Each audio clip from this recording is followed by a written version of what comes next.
सलिया साहित्य संसार में आपका हार्दिक अभिनंदन और स्वागत करते हैं। एक तीसरे ललित निबंध जब वे मुशायरे के कन्वीनर थे से आपके बीच में उपस्थित हूँ। हमारा देश कभी राजाओं का देश था और उनके मुकुटों में जगमगाती मड़ियों के मापदंड से हमारे देश के वैभव और गौरव की नाप हुआ करती थी। इन राजतंत्रों का फल देश को गुलामी के रूप में मिला और लगभग एक शताब्दी के संघर्ष के फलस्वरूप हमारे देश में उस महान प्रजातंत्र की स्थापना हुई जिसमें कोई राजा राजा नहीं रहा और जनता ही राजा हो गई।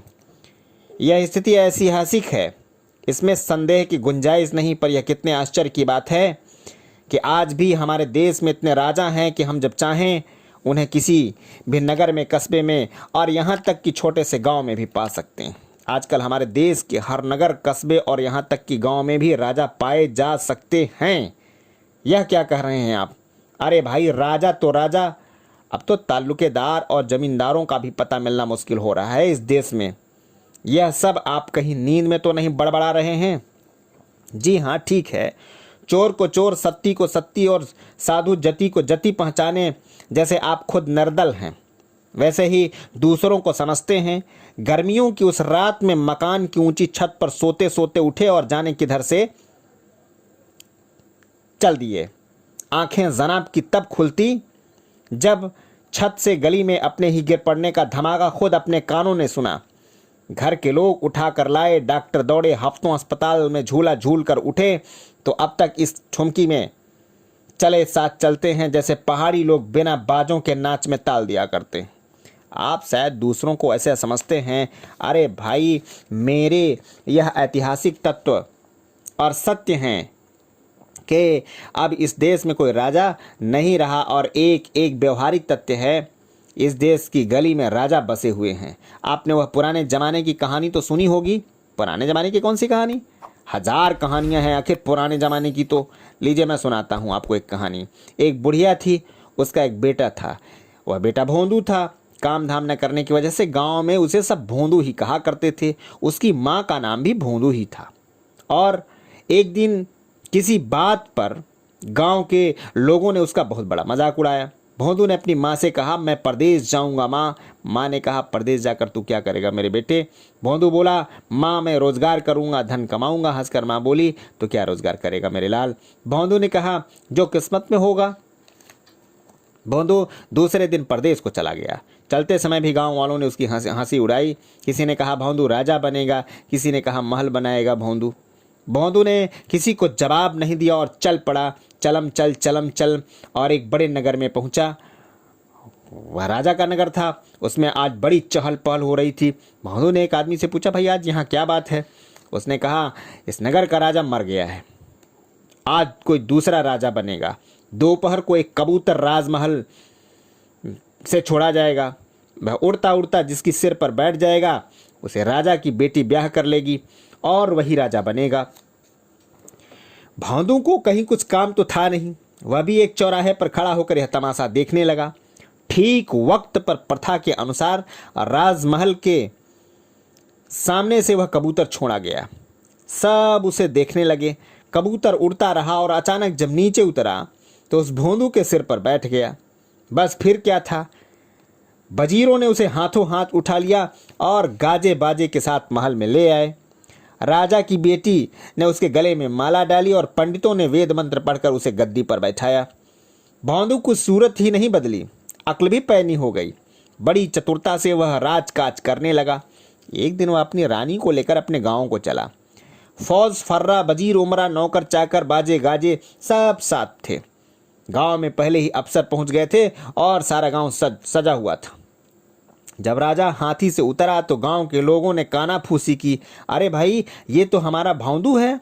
उसकी माँ ने कहा कि जैसे भगवान ने हमारी किस्मत बदली ऐसी सबकी बदले। तो भाई साहब, जिस तरह कबूतर के सिर पर बैठने से भोंदू राजा हो गया था, वैसे ही ये राजा है जो हमारे महान देश की गली गली में फैले हुए हैं।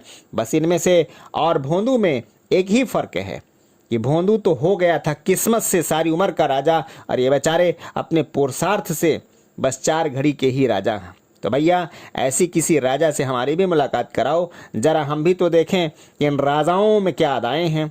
वाह भाई वाह, यह आपने भी एक कही है। अरे भाई, आपने इसकी मुलाकात कराने के लिए तो इतनी खपर चंके इकट्ठा की है।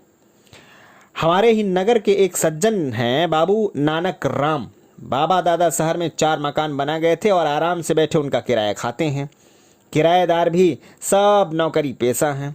बस दूसरी तारीख को गए, नोट गिन करके लाए, फिर 3 दिन की छुट्टी, पान चबाई और बातें छौंकिए। उनकी जिंदगी का एक दृश्य मैंने देखा, और जब भी वे राह चलते कहीं मिल जाते हैं तो और कुछ याद आए या ना आए, वह दृश्य जरूर आंखों में घूम जाता है। दूसरा युद्ध चल रहा था और ब्रिटिश सरकार हार पर हार खा रही थी। हमारे जिले के अंग्रेज कलेक्टर ने जनता का ध्यान बांटने के लिए एक मुशायरा कराया। वह चाहता था कि जनता को यह मालूम न पड़े कि उसमें सरकार का हाथ है, इसलिए उसने कमेटी में रख दिए कुछ शौकीन और रईस और संयोजक बना दिया बाबू नानक राम को। यह खान बहादुर नज़ीर खां की सिफारिश का नतीजा था, क्योंकि नानक बाबू हमेशा ही उनके अंगूठा छाप रहे हैं। उसी दिन बाबू नानक राम मेरे पास आए। देखते ही मुझे लगा कि आज कोई ख़ास बात है। बात यह हुई कि रोज़ उनका हुलिया एक फटीचर का तामझाम रहता है। पैरों में ऐसा सैंडल जिसके तस्मे नदारत या फिर मुड़कर पंजे में दबे हुए, जो हर कदम पर सैंडल के सरपट ध्वनि के साथ मंजीरे की टुनक सा ताल देते चल दे। पैरों में एक पाजामा जो साइकिल में उलझने के कारण 5 उंगलियों और पांचों पर फटा हुआ, और जिसमें कभी तो आलपीन से जोड़ा लगाया हुआ, कभी गांठ बांधकर और कभी यूं ही लपरसप। रास्ते की मिट्टी से हर हालत में कृष्ण मूर्ति, गले में एक कमीज जिसमें पूरे बटन एक ही तरह के कभी किसी में नहीं देखे। इस बारे में मैं कसम खा सकता हूं कि उनके सिर पर चाहे उनके ही पड़बावा की खरीदी फेल्ट कैप रही या धोबी के घर के भूल में किसी दूसरे की आई गांधी कैप, उसके चारों ओर तेल की चिकनाई का काला घेरा अवश्य था। बात यह है कि सरसों के तेल की उपयोगिता में बाबू नानक राम का अखंड विश्वास है। इसलिए मैं कहता हूं कि उस दिन बाबू नानक राम मेरे पास आए तो मुझे लगा कि आज जरूर कोई खास बात है। पैरों में उन ऐतिहासिक यानी अजायब घड़ी सैंडलों को जगह नया टेनिस शू, ऊपर सर्ज की धारीदार पतलून जिसकी क्रीज लैस लब्बैक, ऊपर उसकी सर्ज का कोट जिस पर ताजी स्त्री बिना बोले ही बोल रही, जेब में रुमाल उसी रंग की टाई और सिर पर करीने से बाहें गए बाल। कहिए क्या बात है बाबू नानक राम, आज तो यार आप पूरे छैला हो रहे हो। आखिर बात क्या है? मैंने उन्हें देखते ही पूछा तो बोले कलेक्टर साहब ने बुलाया था, उनके बंगले से आ रहा हूँ। क्यों, क्या बात है? किसी चोरी डकैती की तफ्तीश में तुम्हें टटोला जा रहा है क्या? आजकल DIR मतलब डिफेंस ऑल इंडिया रूल्स का जोर है, जिसे देखा धांग दिया। मैंने उनसे सहानुभूति प्रकट की तो गर्व से बोले, नहीं भाई साहब, जिले में किसकी हिम्मत है जो हमसे आंख मिलाए। सब जानते हैं कि कलेक्टर साहब से खास ताल्लुकात है। आज सुबह ही उनका आदमी आया था, शान से गए और मुलाकात की। एक मुशायरा हो रहा है। कहने लगे कि वेल नानक राम, हमने तुम्हें उसका कन्वीनर बनाया है। हमारे पास और बहुत सा काम था, पर खान बहादुर ने भी तुम्हारा तारीफ़ किया और हमारा भी यही रहा था। बस तुम कमेटी के मेंबरों से मिलकर के चंदा करा लो और ऐसा मुशायरा करो कि पहले कभी न हुआ हो। भाई साहब, यह आपका आशीर्वाद है कि बराबर साहब इसी तरह मेरी तारीफ़ें करते रहें। बाबू नानक राम उठकर चले और फिर लौट कर आए। कुछ याद करते से बोले, हाँ भाई साहब, इस मुशायरे की खबर ज़रा अखबार में निकलवा देना, और हाँ, उसमें यह भी निकलवा दीजिएगा कि आप खादिम और उसका कन्वीनर बनाया गया है। इतना कहकर दीनता की सीमा तक पहुंची नम्रता से अभिभूत होकर के वे हंसते से बोले, भाई साहब, कोई बात हो और दुनिया न जाने तो इसका होना ही क्या। जंगल में मोर नाचा और न नाचा। मैंने कहा, वह सारी उम्र में तो एक बार आप संयोजक हुए हैं और उसकी भी खबर अखबारों में न निकले, यह कैसे हो सकता है। बहुत खुश हुए और चले गए। शाम को फिर आए, उसी ठाट में थे। बोले, सुबह से अब तक घर नहीं गया? कमेटी के सब मेंबरों से मिलकर आया हूँ। भाई साहब, मेंबर बनने को तो हर एक का दिल उछलता है, पर काम करने को है बाबू नानक राम। और तो और कलेक्टर साहब भी कह रहे थे कि बाबू नानक राम सब ठीक ठाक कर लेगा। ठीक है, मैं कन्वीनर हूँ तो सब काम करूँगा ही, आखिर अपनी नाक तो नहीं कटवा सकता।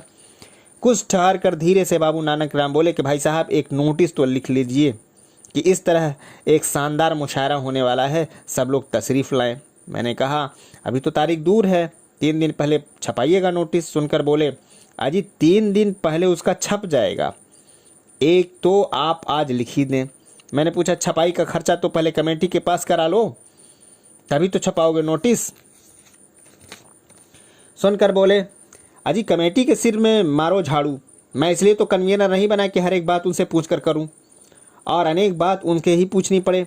मैं तो कन्वीनर हुई काहे का, जो जी चाहे और सो करूंगा। दूसरे दिन नोटिस छप गया, पर बाबू नानक राम नाराज थे। बात यह हुई कि नोटिस छपा था खान बहादुर की देखरेख में, इसलिए कमेटी के प्रेसिडेंट की हैसियत से उनका नाम तो छपा शान से मोटे मोटे अक्षरों में, पर बाबू नानक राम एक कोने में चिपका दिए गए, इस तरह कि जैसे मकड़ी ने कोई मक्खी दबी उछली हो। फिर भी वह नोटिस बाबू नानक राम धर धर देते फिरे। कुछ भी हो, पर है तो उनका नाम है ही है।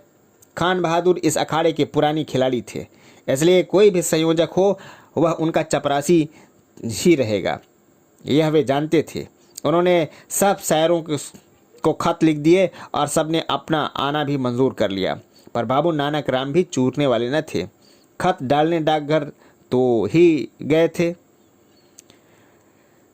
सबके पते उतार लाए और उन्हें बहाने बेवहाने खत लिखते रहे। किसी से आने की गाड़ी पूछी तो किसी से कुछ, और सब तक संयोजक पद और नाम उन्होंने पहुंचा ही दिया। हिंदी में एक पोस्टर छपा दीजिए जिसमें मेरा नाम और संयोजक पद छपा हुआ हो। बाबू नानक राम ने मुशायरे से 2 दिन पहले आकर कहा तो मैंने आश्चर्य से पूछा, मुशायरे का पोस्टर हिंदी में क्यों छपा रहे हो भाई? बोले खान बहादुर की अपनी दुनिया है, उसमें उनके पोस्टर काम करेंगे, पर मेरी दुनिया तो हिंदी वालों की है, उसमें मेरे पोस्टर काम करेंगे। आप छाप दीजिए और भाई साहब नीचे मेरा नाम और ओहदा जरा मोटे हरूफों में लिख दीजिएगा। मैंने कहा कमेटी इसका खर्चा ना देगी? तो उभर कर बोले आपके चरणों की कृपा से मैं भी भूखा नंगा नहीं हूँ। खैर पोस्टर छपा और बाबू नानक राम ने रात भर सड़कों की सर्वे करके खुद वे पोस्टर चिपकाए। मुशायरे के वे दिन हर एक गाड़ी पर खुद गए और छाती पर से पल भर को ही उन्होंने संयोजक का बिल्ला नहीं उतारा। मंच पर उन्होंने अपना प्रभाव प्रदर्शित करने में कोई कमी नहीं रखी। हालांकि वहाँ खान बहादुर ही सब कुछ थे, पर माइक से मुंह लगाने का कोई मौका नानक राम भी नहीं छोड़ा। दूसरे दिन जाने क्या क्या बघारते मुझे मिले। मैंने पूछा आपने भी कोई नज़्म पढ़ी या नहीं? तो संपूर्ण गौर अपने से समाये बोले वहाँ जो दूसरे लोग पढ़ रहे थे वह मैं ही तो पढ़ रहा था। भाई साहब नज़्म पढ़ना आसान है, मुशायरे का इंतज़ाम करना मुश्किल है। इस बात को बीते वर्षों हो गए हैं, पर आज भी वह हैंडबिल पोस्टर और निमंत्रण पत्र उसकी फाइल में लगा है और अक्सर वे अपने मिलने वालों से उसका जिक्र किया करते हैं, उन्होंने दिखाया करते हैं। जब जब वे सामने अपने मुशायरे का घुमा फिरा करके जिक्र करते हैं, मैं सोचा करता हूं कि कौन आदमी असल में इतना ऊंचा और इतना नीचा है। उसकी एक कसौटी पर यह भी है कि जो अपनी जितनी छोटी बात को जितना अधिक महत्व देता है वह उतना ही छोटा है, और जो जितनी बड़ी बात हो जितना कम महत्व देता है वह उतना ही ऊंचा है। बात यह है कि जो कुछ आपने किया उसकी कीमत दुनिया जानती है। अब आप यदि अपनी इकन्नी को गिन्नी बताएं तो लोगों की निगाह में गिन्नी वाले तो आप हो ही नहीं सकते, इकन्नी वाली भी नहीं रहेंगे।